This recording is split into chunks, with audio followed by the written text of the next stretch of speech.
The dust kicked up by Amadou Traoré's worn leather boots created small clouds that danced in the morning sun as he walked through the narrow streets of Bamako.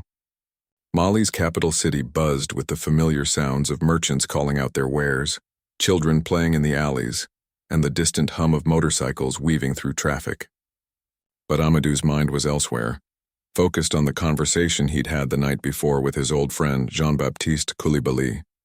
Jean-Baptiste had always been the idealistic one. Even back in their university days in Dakar, he would spend hours talking about freedom, liberation, and the dreams of a truly independent Africa.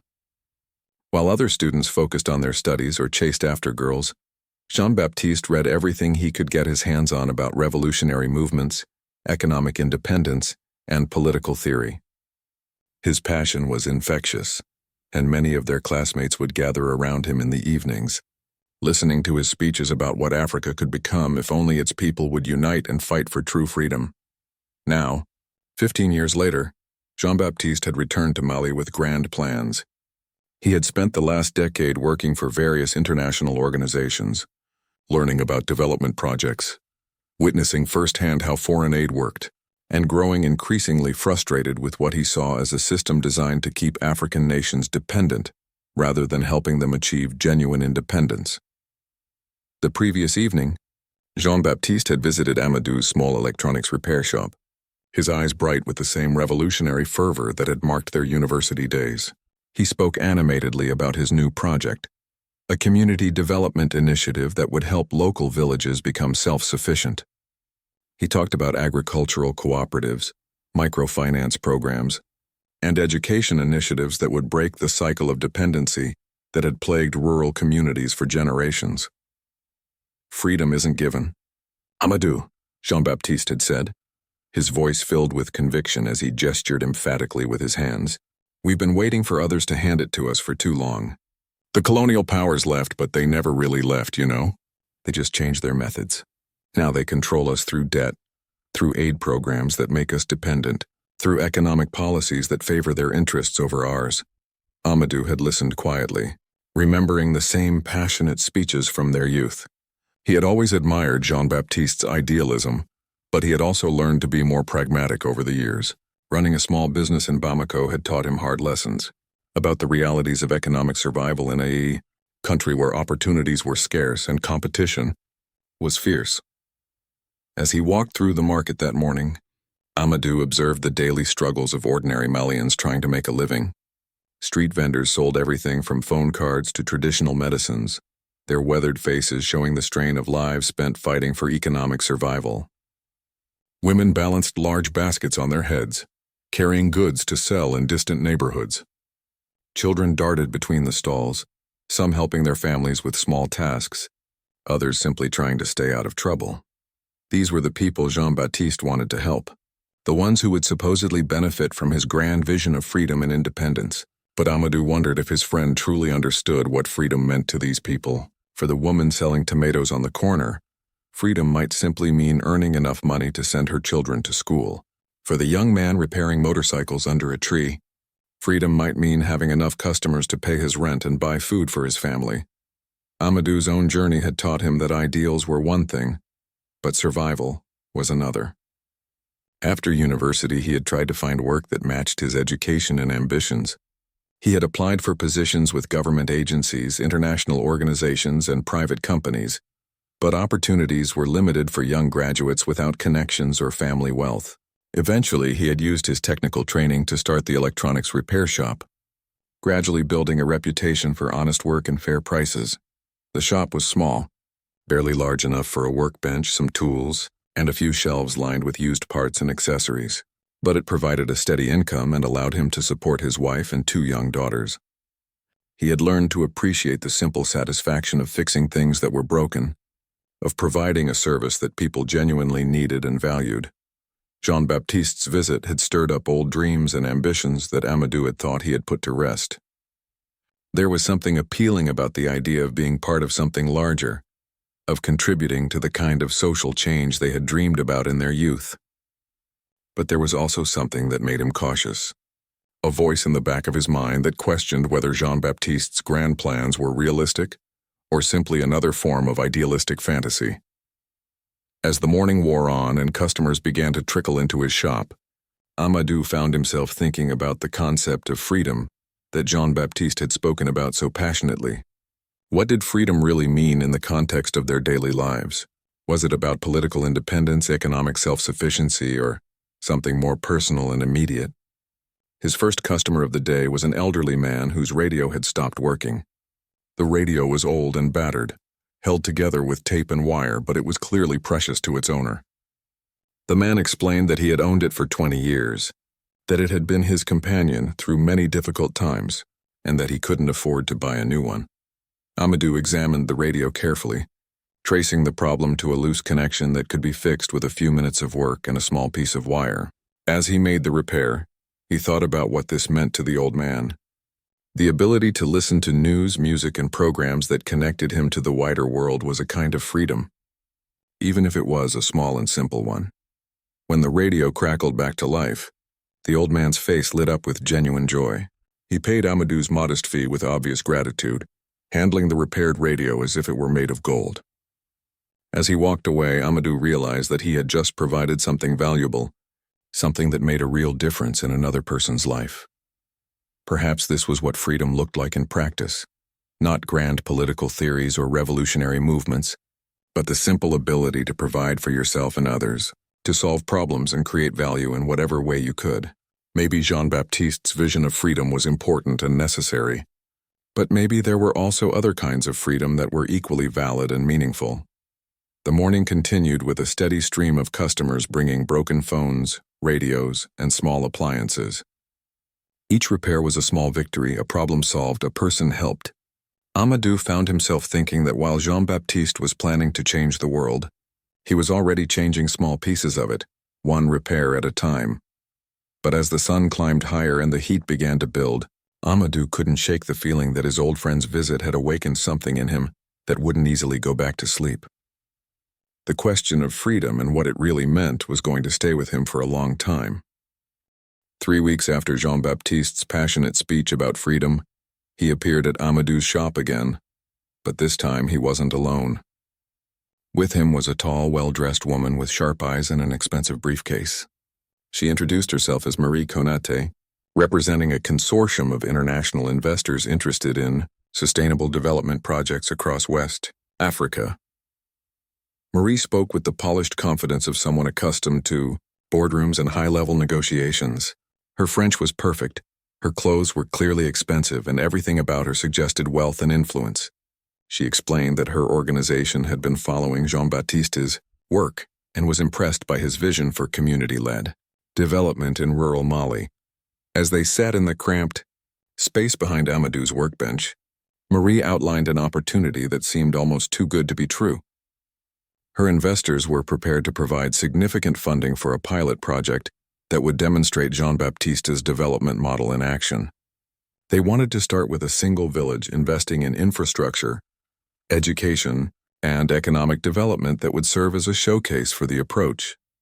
"We're not talking about traditional aid," Marie explained, her manicured fingers gesturing as she spoke. "This is about creating sustainable economic models that can be replicated across the region. Jean-Baptiste has convinced us that the key is local ownership and control, and we're prepared to invest in that vision." The numbers she mentioned were staggering. The initial investment would be enough to transform an entire community, providing clean water systems, solar power, improved agricultural techniques, and educational programs. More importantly, the project would be designed to become self-sustaining, eventually generating enough revenue to expand to other communities without additional outside funding. Jean-Baptiste was practically glowing with excitement as Marie spoke. This was the opportunity he had been dreaming about, the chance to prove that his theories about development could work in practice. He had already identified the perfect location for the pilot project, a village called Dioro, about 2 hours' drive from Bamako, where his cousin served as the traditional chief. "The beauty of starting in Dioro is that we already have community buy-in," Jean-Baptiste explained. "My cousin understands the vision, and the villagers trust our family. We won't have to spend months convincing people to participate." Marie nodded approvingly. "Community trust is essential for this kind of project. Too many development initiatives fail because outsiders try to impose solutions without understanding local dynamics. This approach is different because it starts with relationships and builds from there. As they talked, Amadou found himself caught between skepticism and hope. The project sounded wonderful in theory, but he had seen enough failed development initiatives to be wary of grand promises. At the same time, the presence of someone like Marie, with her obvious wealth and professional credentials, suggested that this might be different from the usual aid projects that came and went, without leaving much lasting impact. When Marie asked about his role in the project, Amadou was surprised to learn that Jean-Baptiste had already identified him as a key partner. The project would need someone with technical skills who could help establish and maintain the infrastructure components, particularly the solar power systems and communications equipment that would be central to the village's economic development. Amadou has exactly the kind of practical expertise we need, Jean-Baptiste explained. He understands technology, but he also understands business. He knows how to make things work in the real world, not just on paper. Marie studied Amadou carefully as Jean-Baptiste spoke about his qualifications. Her assessment was thorough and professional, asking pointed questions about his experience, his business, and his understanding of rural communities. She seemed satisfied with his answers, but Amadou couldn't shake the feeling that he was being evaluated for something more than technical expertise. The meeting lasted for nearly 2 hours, with Marie taking detailed notes and asking increasingly specific questions about implementation timelines, resource requirements, and potential challenges. She was clearly someone who had done this kind of work before, and her questions revealed a deep understanding of the complexities involved in rural development projects. When she finally closed her briefcase and prepared to leave, Marie made an offer that left both men stunned.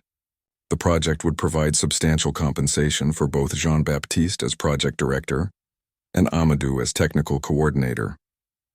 The amounts she mentioned were more than either of them had ever earned in a single year, enough to transform their own lives while they worked to transform the village. After Marie left, Jean-Baptiste couldn't contain his excitement. He paced around the small shop, talking rapidly about all the possibilities the project would create.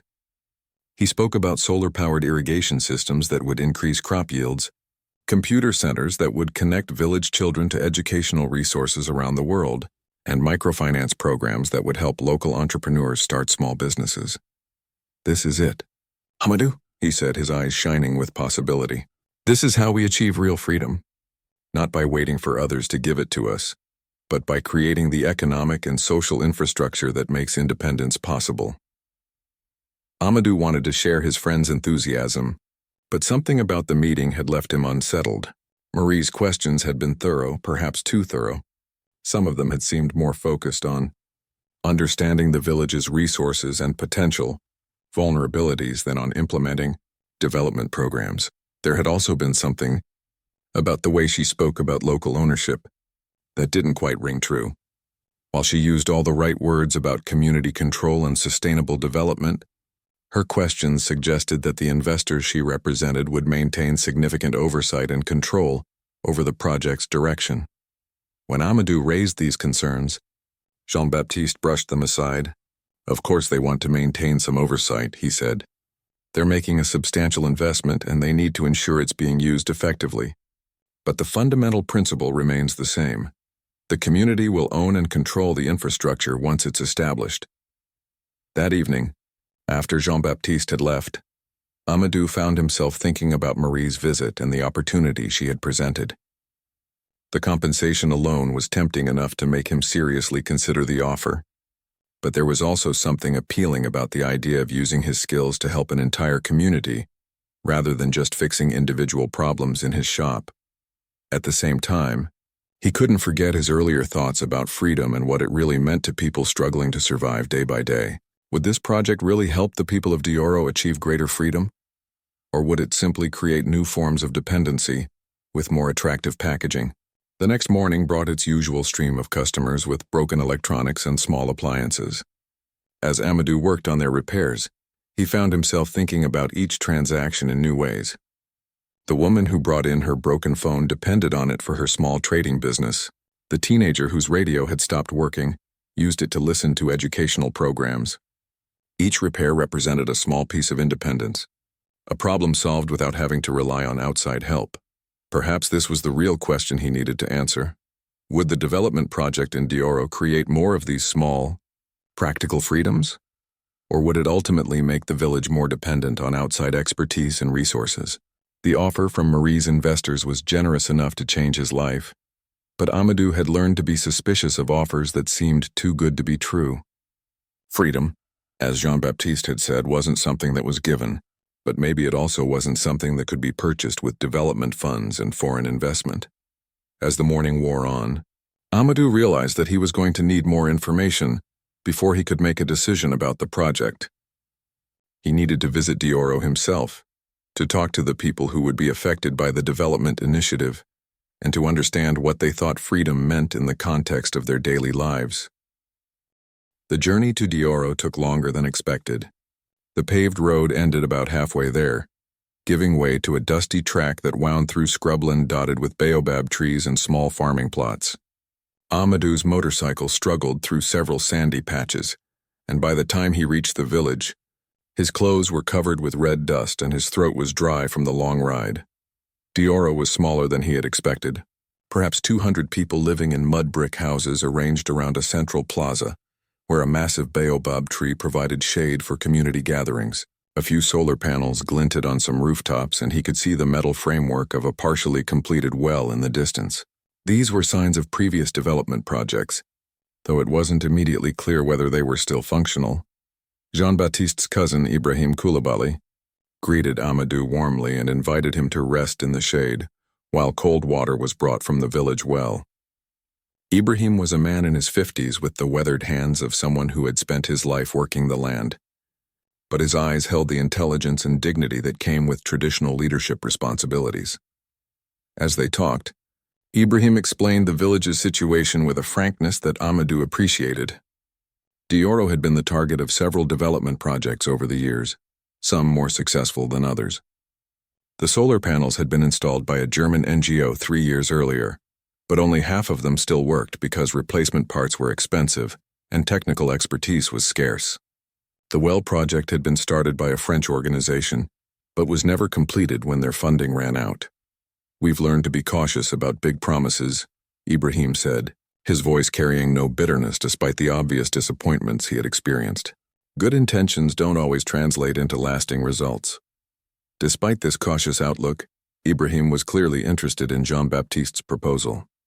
The two cousins had grown up together, and there was genuine trust and affection between them. More importantly, Ibrahim had seen enough of the world to understand both the potential benefits and the risks of the kind of development project that Marie's investors were proposing. Over the course of the day, Ibrahim introduced Amadou to various members of the community, each with their own perspective on what the village needed and what might help them achieve greater prosperity and independence. The conversations were revealing in ways that Amadou hadn't expected. Fatima Diarra, a woman in her 30s who ran a small trading business, was enthusiastic about the possibility of reliable electricity that would allow her to expand her operations. She currently traveled to Bamako twice a week to buy goods for resale in the village and surrounding area, but limited storage capacity meant she couldn't take advantage of bulk purchasing opportunities or stock perishable items. "If we had proper refrigeration, I could buy more fresh produce and dairy products," she explained. "That would mean better nutrition for our families and more profit from my business. But I've seen too many projects that start strong and then fail when something breaks and nobody knows how to fix it." Her concern was echoed by others in the village who had experience with failed development initiatives. They had learned to be skeptical of outside solutions that required ongoing technical support or replacement parts that had to be imported from distant places. Moussa Traoré, the village's primary school teacher, had different concerns. He was excited about the educational possibilities that reliable internet access could provide, but he worried about creating expectations that couldn't be sustained. "The children will be disappointed if we give them access to online resources and then lose it, because we can't afford to maintain the connection," he said. As the afternoon progressed, Amadou began to understand the complex dynamics that any development project would have to navigate. The villagers were intelligent, experienced people who had specific needs and practical concerns about sustainability. They weren't passive recipients waiting for outside help. They were active participants in their own development, who had learned hard lessons about the difference between good intentions and lasting results. The most revealing conversation came with Aminata Keita, an elderly woman who served as one of the village's traditional advisors. She had lived through the colonial period, independence, and decades of various development initiatives. Her perspective was both practical and philosophical, shaped by a lifetime of observing how change came to rural communities. Every few years, new people come with new ideas about how to help us, she said, her voice carrying the wisdom that came with age and experience. Some of them are sincere, others are not. But they all make the same mistake. They think they understand what we need better than we do. Aminata's criticism wasn't directed at any particular project or organization, but rather at the entire approach that treated rural communities as problems to be solved, rather than as partners in their own development. She had seen projects that brought temporary improvements but created long-term dependencies, and others that imposed solutions that didn't fit local conditions or preferences. The best help we ever received, she continued, came from a young agricultural extension worker who spent 2 years living in the village, learning our farming methods and then showing us small improvements that we could implement ourselves.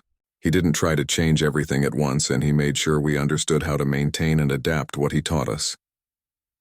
As evening approached, Ibrahim organized a community meeting under the baobab tree to discuss Jean-Baptiste's proposal. About 50 adults gathered in the fading light, creating a circle that included both men and women, young and old. The discussion was conducted in Bambara, the local language, with Ibrahim occasionally translating key points for Amadou's benefit. The villagers were well informed about the project proposal and had clearly discussed it among themselves before the formal meeting. Their questions were specific and practical, focusing on implementation details, sustainability measures, and their own role in the project's management. One recurring theme was the issue of ownership and control. The villagers wanted to ensure that any infrastructure developed through the project would truly belong to the community, not just in theory but in practice. They had experienced situations where external organizations maintained effective control over projects even when local ownership was supposed to be the goal.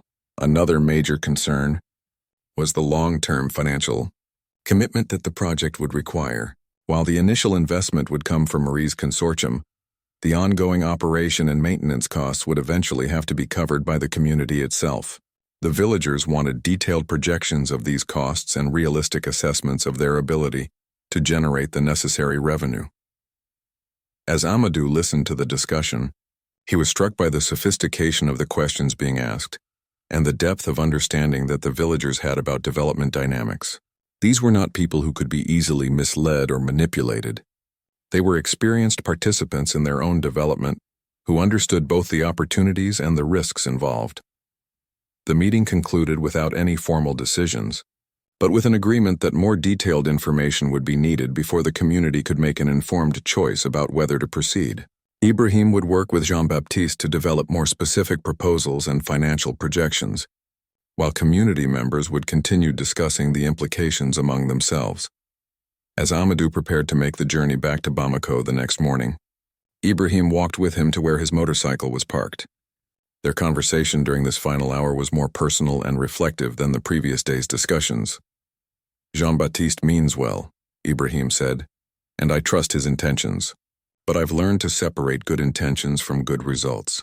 The question isn't whether this project will help us in the short term. Most development projects do that. The question is whether it will make us stronger and more independent in the long term, or whether it will create new forms of dependency that are just more comfortable than the old ones.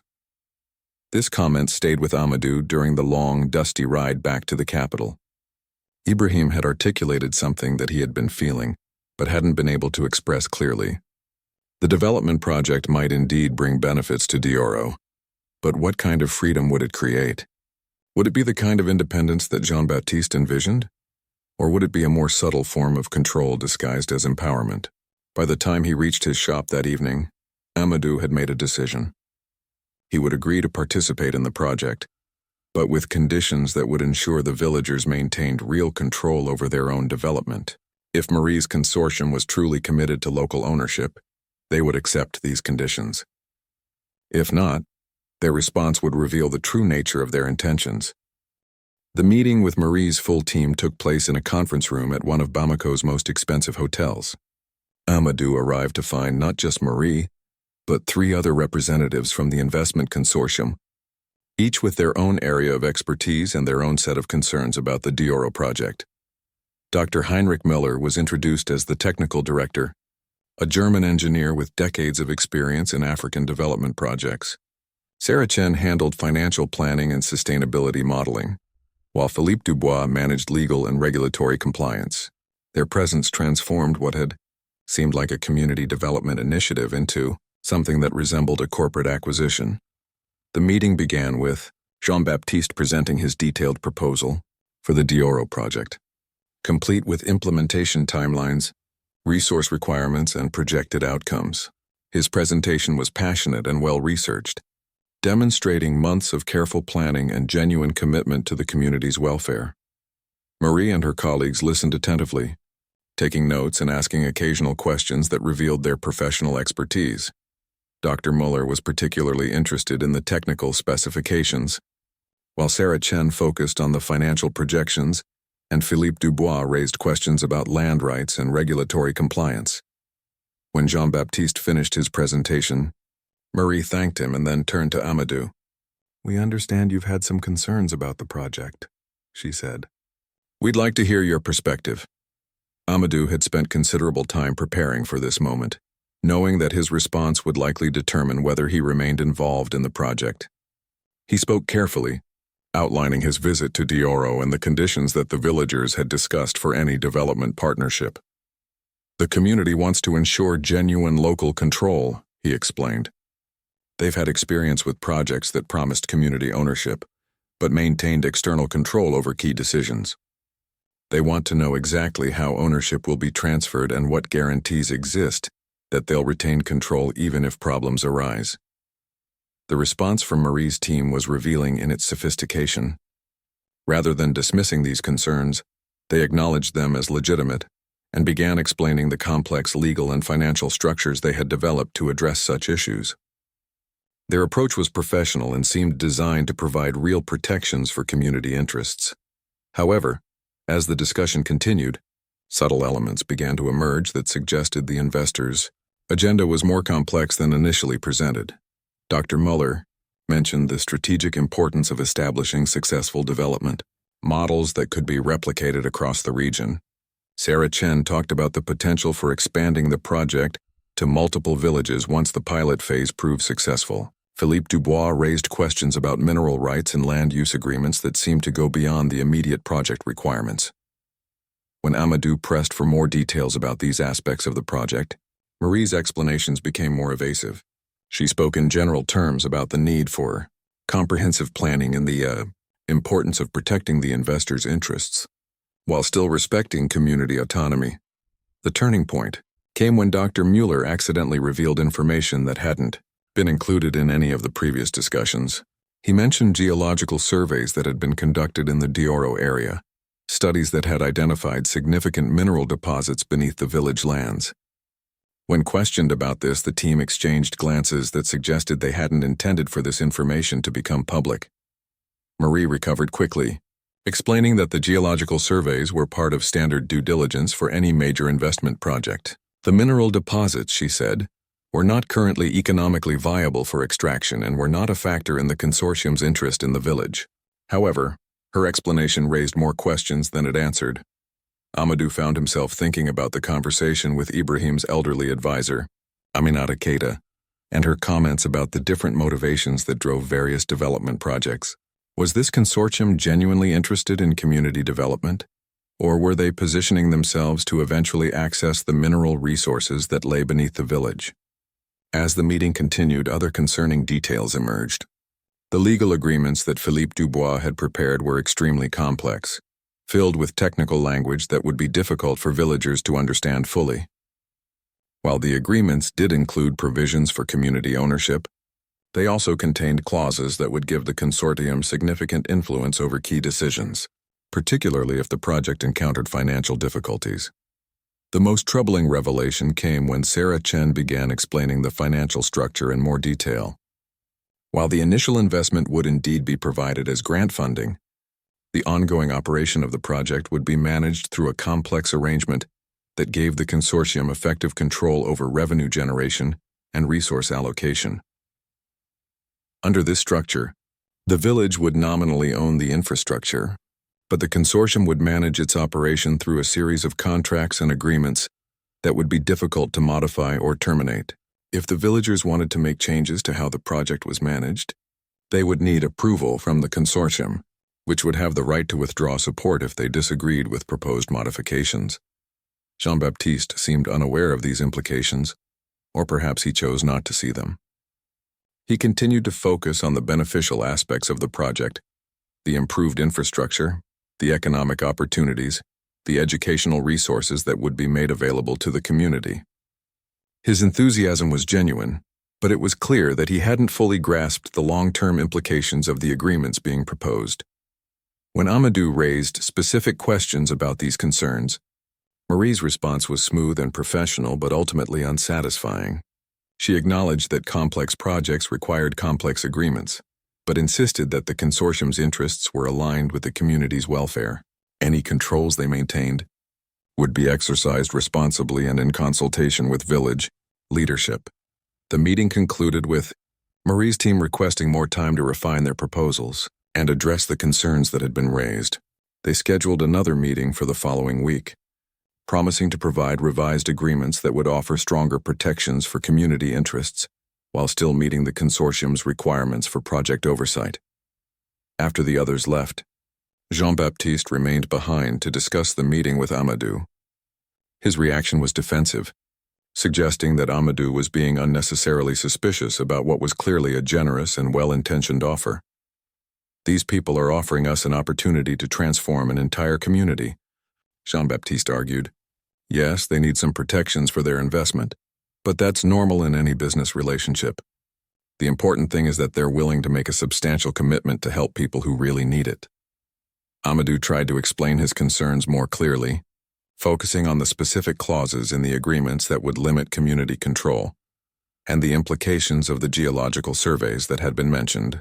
But Jean-Baptiste seemed unwilling or unable to see these issues as problems, rather than minor technical details. That evening, Amadou called Ibrahim to discuss what had been learned in the meeting. The village leader listened carefully to the account of the discussions and the details that had emerged about the consortium's broader agenda. "What you're describing sounds familiar," Ibrahim said after a long pause. "We've seen this approach before, though usually it's less sophisticated. Companies or organizations come in with development projects that seem beneficial, but their real interest is in gaining control over land or resources. The development work provides political cover and community acceptance for what is essentially a resource extraction strategy." Ibrahim's analysis was sobering but not surprising. The pattern he described was well established in African development, where external organizations used seemingly beneficial projects to gain access to valuable resources or strategic positions. The sophistication of Marie's consortium didn't change the fundamental dynamic. It just made it more difficult to recognize and resist. The conversation with Ibrahim clarified Amadou's thinking about the project and his role in it. If the consortium's real agenda was resource extraction, then participating in the project would make him complicit in deceiving the very community he was supposed to help. On the other hand, if he withdrew from the project, Jean-Baptiste might proceed without anyone who understood the potential problems. By the time he ended the call, Amadou had decided on his course of action. He would attend the next meeting with Marie's team, but this time he would be prepared with specific questions and demands that would force them to reveal their true intentions. If they were genuinely committed to community development, they would accept reasonable conditions that protected village interests. If not, their response would make their real agenda clear to everyone involved. The stakes were higher than he had initially realized. This wasn't just about one development project or one village. It was about the fundamental question that Jean-Baptiste had raised weeks earlier: what freedom really meant, and whether it was something that could. The second meeting took place in the same hotel conference room, but this time Amadou arrived with Ibrahim, who had made the journey from Dioro specifically to participate in the discussions.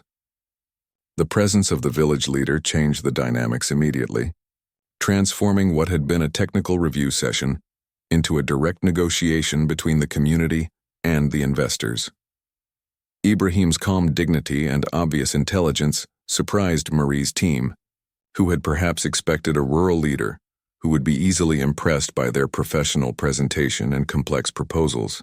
Instead, they found themselves facing someone who understood development politics as well as they did, and who asked pointed questions about aspects of the project they had hoped to keep in the background. The meeting began with Philippe Dubois presenting revised legal agreements that were supposed to address the concerns raised in the previous session. The new documents were even more complex than the originals, filled with additional clauses and subclauses that made their implications difficult to follow. When Ibrahim asked for simplified explanations of key provisions, the responses he received were technical and evasive. The first major confrontation came when Ibrahim asked directly about the geological surveys that Dr. Muller had mentioned. Marie's initial response was to minimize their importance, but Ibrahim persisted, asking for copies of the survey results and detailed explanations of what had been found. "If these surveys were conducted on our land," Ibrahim said, his voice remaining calm but firm, "then we have a right to know what was discovered. If the mineral deposits are truly unimportant, as you claim, then there should be no problem with sharing this information." The request clearly made the consortium's representatives uncomfortable. After a whispered consultation, Marie explained that the geological data was proprietary information that belonged to the organization that had commissioned the surveys. However, she assured Ibrahim that any mineral resources discovered would remain under community control according to Mali's mining laws. Ibrahim's response revealed his sophisticated understanding of how mining rights actually worked in practice. "Mali's mining laws have been modified several times in recent years," he said, "usually in ways that favor international mining companies over local communities. Even when communities technically retain rights to mineral resources, they often lack the legal and financial resources to enforce those rights against well-funded international operators." This exchange made it clear that Ibrahim was not someone who could be easily deceived or manipulated. His knowledge of mining law, development politics, and international business practices was impressive, and his questions revealed that he understood exactly what the consortium was proposing and what its long-term implications might be. The tension in the room increased as Ibrahim continued to probe the details of the proposed agreements. He identified specific clauses that would give the consortium veto power over community decisions, provisions that would make it difficult for the village to terminate the partnership, even if it proved unsatisfactory, and financial arrangements that would gradually shift control from the community to the investors. Jean-Baptiste became increasingly uncomfortable as these issues were exposed. He had clearly not understood the full implications of the agreements he had been endorsing, and his attempts to defend the consortium's positions became less convincing as more problematic details emerged. The breaking point came when Sarah Chen, apparently frustrated by the detailed questioning, made a comment that revealed more about the consortium's thinking than she had intended. "Look," she said, "this is a business relationship, not a charity. We're making a substantial investment, and we need appropriate protections. Rural communities often lack the expertise to manage complex projects effectively, so some external oversight is necessary to ensure success." The condescending tone of her comment was unmistakable, and Ibrahim's response was swift and pointed. "Ms. Chen," he said, "our community has been managing its own affairs for centuries. We survived the colonial period, we've navigated independence, and we've dealt with dozens of development projects, both successful and failed. What we lack is not expertise in managing our own lives, but access to capital and technology. If your consortium is not prepared to provide those things without taking control of our community, then we are not interested in your partnership." The room fell silent. Marie's team exchanged glances, clearly recognizing that their carefully constructed presentation was falling apart. Dr. Muller attempted to salvage the situation by emphasizing the technical benefits the project would provide, but Ibrahim cut him off with a wave of his hand. "Let me be very clear about what we will and will not accept," Ibrahim continued. "We are willing to work with partners who respect our autonomy and provide resources without strings attached. We are not willing to sign agreements that give outsiders control over our land, our resources, or our decisions. If you cannot provide support on those terms, then you are not the partners we need." At this point, Marie decided to abandon the diplomatic approach that had characterized the earlier discussions. Her response was direct and revealed the consortium's true position more clearly than any of the previous exchanges. "Mr. Koulibaly," she said, "I think you misunderstand the nature of international development. No serious investor provides funding without maintaining some control over how it's used. The agreements we've proposed are standard in this industry, and they include protections that benefit both parties. If you're not prepared to work within normal business frameworks, then perhaps this project isn't viable." The threat was subtle but unmistakable. The consortium was prepared to walk away if the community insisted on terms that would limit their control. Marie's tone suggested that she expected this threat to bring Ibrahim and the village into line, accepting whatever conditions were offered rather than losing the opportunity entirely. Ibrahim's response surprised everyone in the room, including Amadou and Jean-Baptiste. Rather than showing concern about losing the investment, he smiled and nodded as if Marie had confirmed something he had suspected all along. "Thank you for your honesty, Ms. Konate," he said. "You've just demonstrated why this partnership would never work. You see our desire for autonomy as an obstacle to be overcome, while we see it as a fundamental requirement for any meaningful development. This difference in perspective cannot be reconciled through better contract language or revised agreements." He stood up, indicating that the meeting was over as far as he was concerned. "Amadou," he said, "I think we have learned everything we need to know. We should return to the village and report to our people about what has been offered and what it would really cost." Jean-Baptiste made one last attempt to save the project, appealing to both sides to find a compromise that would allow the partnership to move forward. His distress was obvious, and his desperation to preserve what he saw as a once-in-a-lifetime opportunity was painful to witness. "We're talking about transforming an entire community," he said, his voice rising with emotion. "Yes, there are challenges with the agreements, but we can work through those. The important thing is to get started, to begin the process that will bring real change to people who need it." Marie's response revealed just how little she understood about the dynamics she was trying to navigate. "Your friend makes sense, Mr. Koulibaly," she said. "Perfect agreements don't exist, but progress requires compromise. We're offering your village opportunities that may not come again. Sometimes you have to accept less than ideal terms to access the resources you need." Ibrahim turned to face her directly, his expression serious but not hostile. "Ms. Konate," he said, "what you call compromise, we call selling our freedom. What you call progress, we call exchanging one form of dependency for another. We have been offered many such opportunities over the years, and we have learned to recognize when the price is too high." As they prepared to leave, Dr. Muller made one final attempt to change the outcome. He mentioned the geological surveys directly, abandoning the previous pretense that mineral resources were unimportant to the IE Consortium's interest in the village. "The copper and gold deposits beneath your lands could provide significant revenue for community development," he said. "But accessing those resources requires sophisticated technology and international partnerships. This development project could be the first step toward creating the infrastructure and relationships that would make mining operations possible in the future." The admission confirmed everything that Ibrahim and Amadou had suspected about the consortium's real agenda.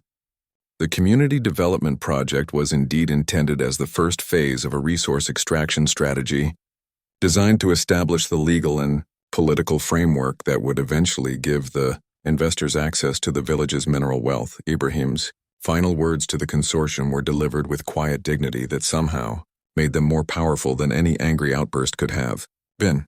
"Gentlemen, lady," he said, "you have revealed yourselves clearly today. You came to us speaking of development and partnership, but what you really wanted was to purchase our freedom in exchange for temporary improvements to our lives. We have heard such offers before, and we have seen what happens to communities that accept them. Thank you for yo." 6 months after the confrontation with Marie's consortium, Amadou found himself back in Dioro, but this time the circumstances were entirely different. Instead of discussing foreign investment and complex development schemes, he was helping the community implement a much simpler but more sustainable approach to improving their lives. The transformation had begun with a series of village meetings where Ibrahim had reported on the failed negotiations with the investors.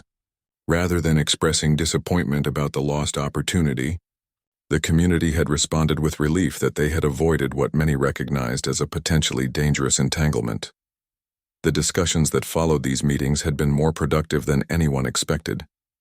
Without the pressure of external deadlines and investor requirements, the villagers had been able to identify their most pressing needs and develop realistic strategies for addressing them using local resources, and expertise in Fatima Diarra's trading business had become the catalyst for much of what followed. Instead of waiting for outside investment to provide refrigeration and expanded storage, she had worked with other village women to form a cooperative that pooled resources to purchase a used generator and second-hand refrigeration equipment from Bamako. Amadou had helped them refurbish the equipment and train several community members to maintain it. The cooperative had quickly expanded beyond Fatima's original vision. The reliable refrigeration allowed the village to store surplus agricultural products during harvest season and sell them gradually throughout the year at better prices. More importantly, it enabled them to add value to their products through processing and packaging, activities that created additional employment and kept more revenue within the community. The success of the trading cooperative had inspired similar initiatives in other areas. The village teacher, Musa Traoré, had worked with parents to establish a community education fund that gradually upgraded the school's facilities and resources. Rather than waiting for computers and internet access that might prove difficult to maintain, they had focused on improving basic infrastructure, purchasing textbooks and materials, and establishing relationships with schools in Bamako that could provide educational support. Amadou's role in these developments had evolved naturally from his initial involvement in the failed investment project. His technical skills were valuable to the community, but more importantly, his experience with both business, operations, and development projects had helped villagers think through the practical implications of their various initiatives. And the most significant project had been the completion of the abandoned well that had been started by the French NGO years earlier. Rather than waiting for another outside organization to finish the work, the community had raised funds through their own activities and hired local contractors to complete the construction. Amadou had helped them negotiate fair contracts and ensure that the work met appropriate technical standards. The completed well had transformed daily life in the village by providing reliable access to clean water without the long walks that had previously been necessary. But more importantly, it had demonstrated that the community could successfully manage complex projects using their own resources and decision-making processes. Jean-Baptiste had initially been skeptical about these smaller-scale initiatives, arguing that they were inadequate to address the village's fundamental development challenges. But as the various projects began to show results, his attitude had gradually changed. The success of the community-led approaches had forced him to reconsider his assumptions about what development meant and how it could best be achieved. The turning point for Jean-Baptiste had come when he realized that the village's approach was actually more radical than the foreign investment project he had originally championed. By rejecting external control and insisting on community ownership of their development process, the villagers were demonstrating a form of independence that went far beyond anything the consortium had been offering. I thought freedom meant having access to resources and opportunities, Jean-Baptiste admitted during one of his visits to the village. But I'm beginning to understand that it really means having control over the decisions that affect your life. The consortium was offering us resources, but they wanted to control how we use them. What you've accomplished here is more valuable because it belongs to you completely. The conversation that had started months earlier about the meaning of freedom had evolved into a practical demonstration of different approaches to development and independence. The village's success in improving their conditions through their own efforts had validated Ibrahim's insistence that authentic development had to emerge from within communities rather than being imposed from outside. Amadou's own understanding had deepened through his involvement in these community-led projects. His electronics repair shop in Bamako continued to provide his primary income, but his work in Dioro had shown him new ways to use his technical skills to contribute to meaningful change. The satisfaction of helping a community solve problems on their own terms was different from the commercial relationships that characterized his urban business. The most profound change had been in how the villagers saw themselves and their capabilities. The success of their various initiatives had built confidence that they could identify problems, develop solutions, and implement projects without depending on external expertise or resources. This psychological transformation was perhaps more important than any specific improvement to their physical conditions. During his most recent visit, Amadou had witnessed a community meeting where villagers were discussing their next development priorities. The conversation was animated and inclusive, with different groups advocating for various projects and working through the practical details of implementation. The level of engagement and ownership was remarkable, creating a stark contrast to the passive role that communities typically played in externally funded development projects. Aminata Keita, the elderly advisor who had been skeptical about development projects in general, had become one of the most enthusiastic supporters of the community-led approach. Her endorsement carried significant weight because of her experience with previous failed initiatives. "This is how development should work," she had told the meeting. "We identify what we need, we figure out how to achieve it, and we maintain control over the entire process.